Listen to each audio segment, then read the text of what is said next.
Hi, you're listening to Book Chat with author Vivian E. Moore.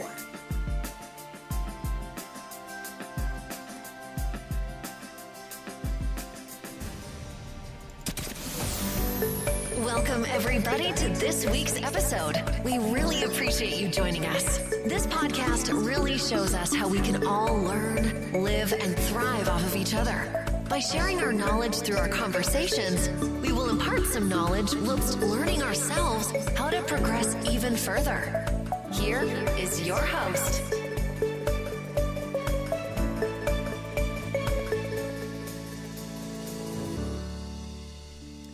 Hello and welcome to Book Chat. I am your host, author Vivian E. Moore. Hope everyone is having a great day. I hope you had a great week.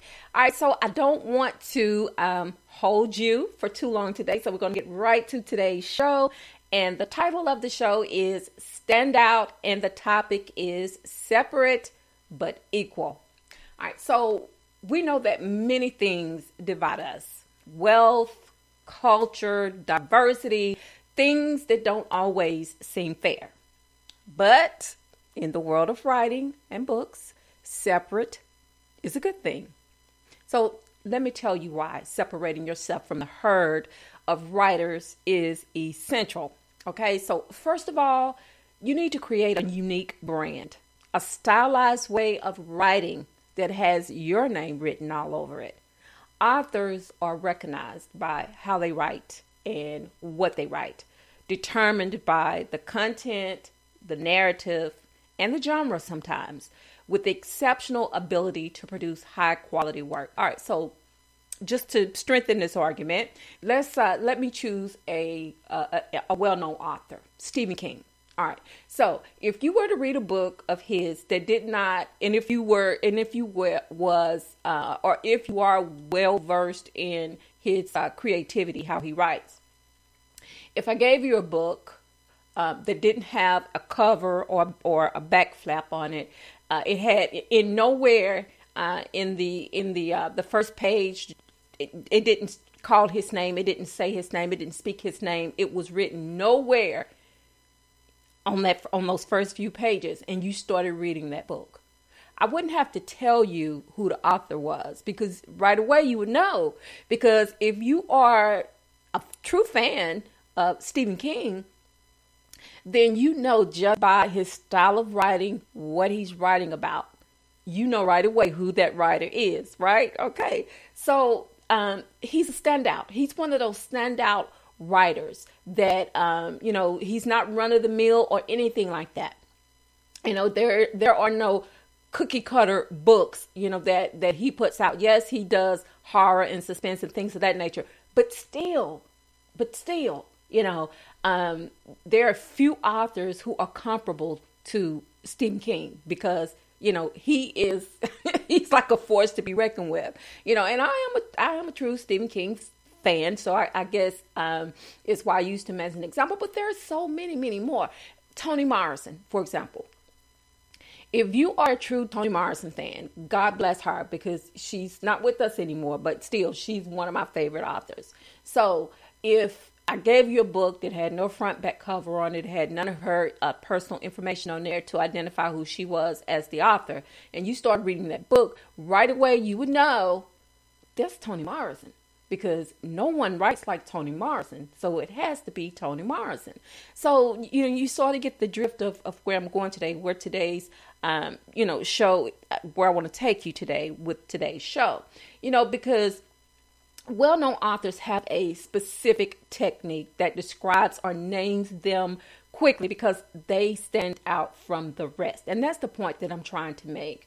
They write in a way that awaken the reader's senses. And it pulls on the heartstrings or it triggers their imaginations to become fully immersed in the story. They don't have to do a lot of, fancy wording and all of this. It's just well-placed wording, because they know exactly what they're doing, because they've done it for so long.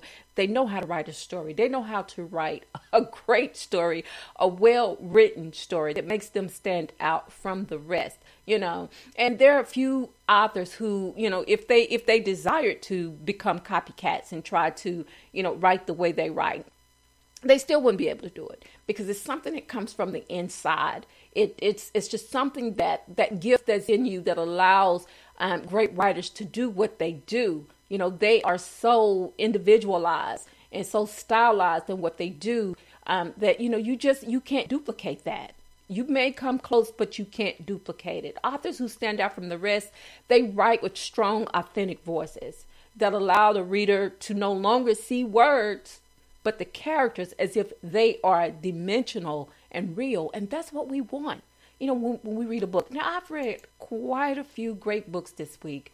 And maybe a couple of weeks from now, I want to do another show of 10 great books, because it's March now, and by then it should be April. So in April, I want to do another show about 10 great books that I've read so far this year. I've read many more than that, but I just want to share 10 great reads and 10 great authors, well, that I think are great authors. I want to share those with you, the listening audience.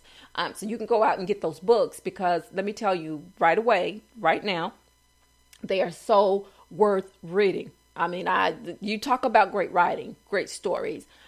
These they really fit the bill. They're there. They reached a high mark, in my opinion. So I want to share that with the audience, so you can support those authors, because they deserve it. You know, well-known authors have a specific technique that describes or names them quickly because they stand out from the rest. And I've already given you Stephen King and Toni Morrison, and then also Terry McMillan. She's another one. She's one of those strong writers that, if you started reading a book or if you heard someone, describing some of her characters and some of the, the story details, right away they will say, oh yeah, that's Terry McMillan, because we know she's written so many great books and she has her own creative style, that just makes her who she is. Terry McMillan, she's up there too. And so I have to tout them today, because they are so well deserved of this praise, because they are standouts. And, if that's what you want to become, a standout, in your own right, there you go. This is your introduction to that. Authors who stand out from the rest, they are just well-balanced writers. They are leaders in their field. They determine their path by sticking to what they know. And when the need calls for it, they can write outside of the box too. We know Stephen King does horror and things like that, but he's written some books that weren't really scary, but they were really heartwarming books, like the Green Mile, for instance. A lot of people didn't even realize that Stephen King was the author of that book. It became a movie, but they didn't know that Stephen King was the author of that book that became a movie. And it's such a great story. You should read the book first, and then watch the movie if you desire.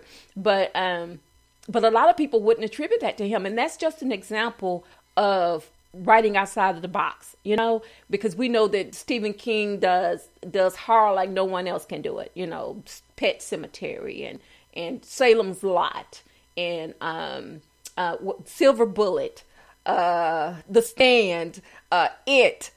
All those books. We know that it has Stephen King written all over them. That's his trademark.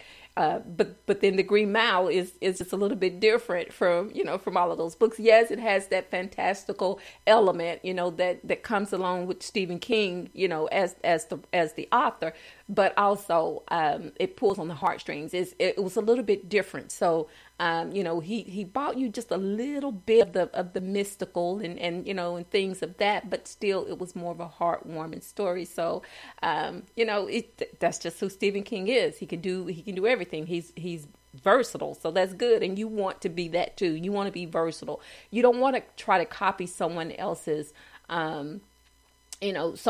writing style, but you want to be versatile in what you can do, because that's important as well. Run-of-the-mill titles don't categorize great writers. They stand alone, and they're individualized by what they bring to the table. They are knowledgeable and resilient. And that's something that you should remember too. They are brightly highlighted by their contributions and widely respected by their peers and subordinates because of their well-deserved accolades.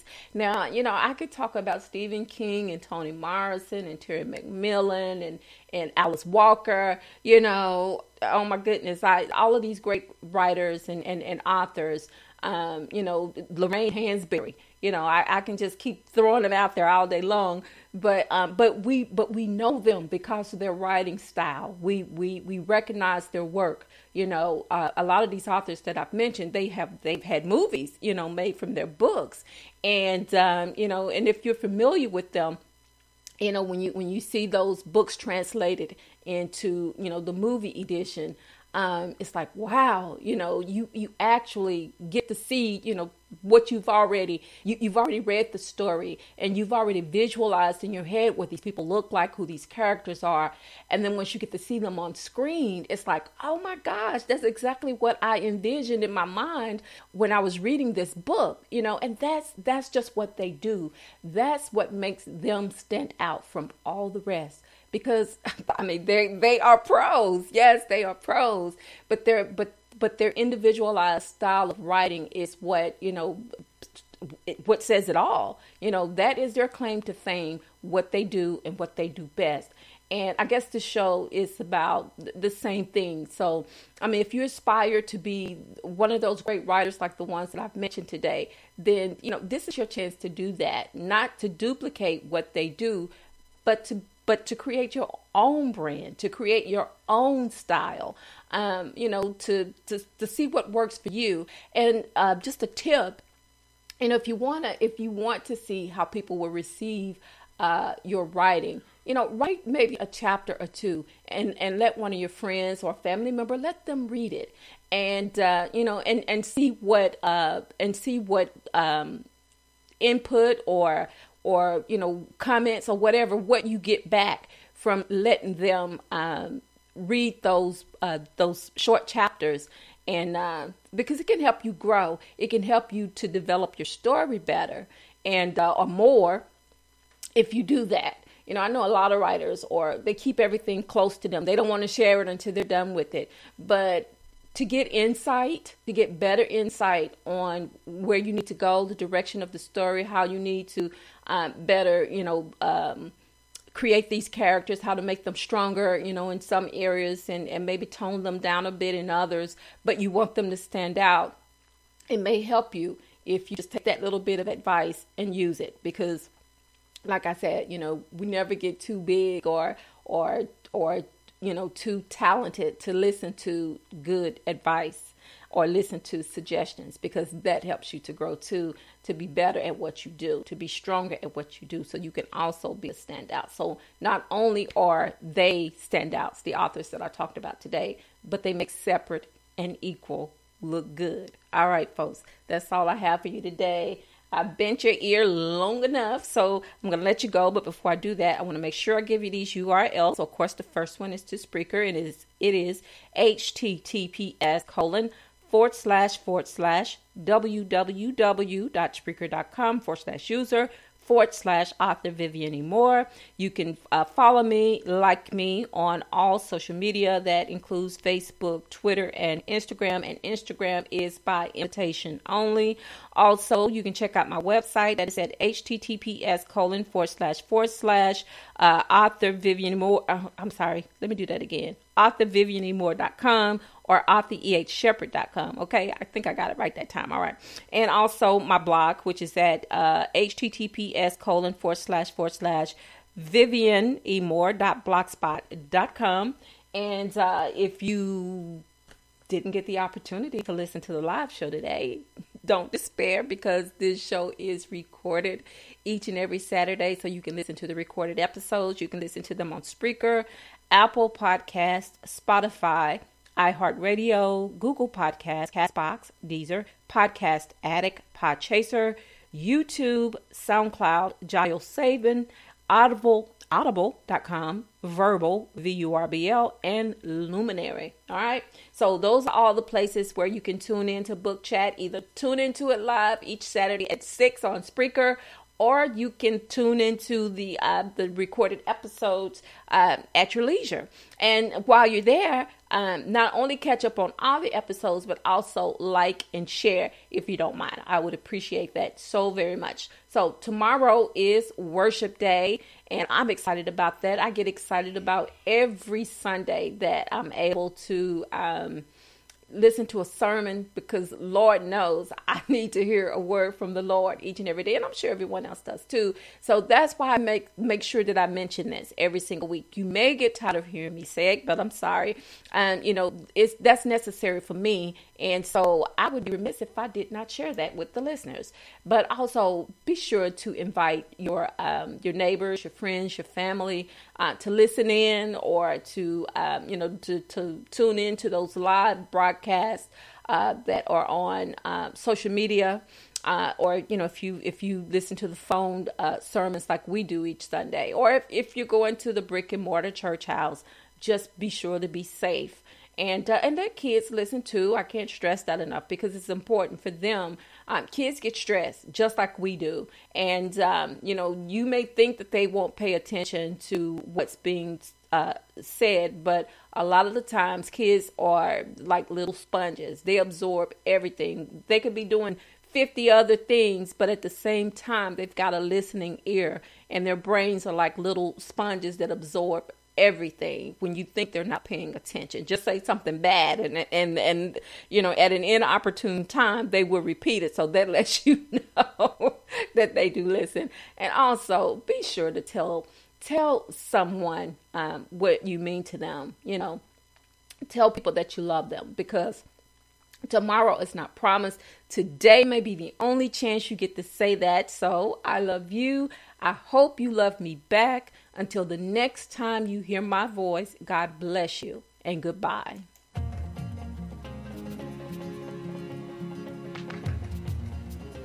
Loved what you've heard on this week's episode? Well, the answer is simple. It would mean the world to us if you could head over to iTunes and leave us a 5-star review and feedback. Spreading the word really is the best way to grow our podcast and achieve even greater things. Thank you.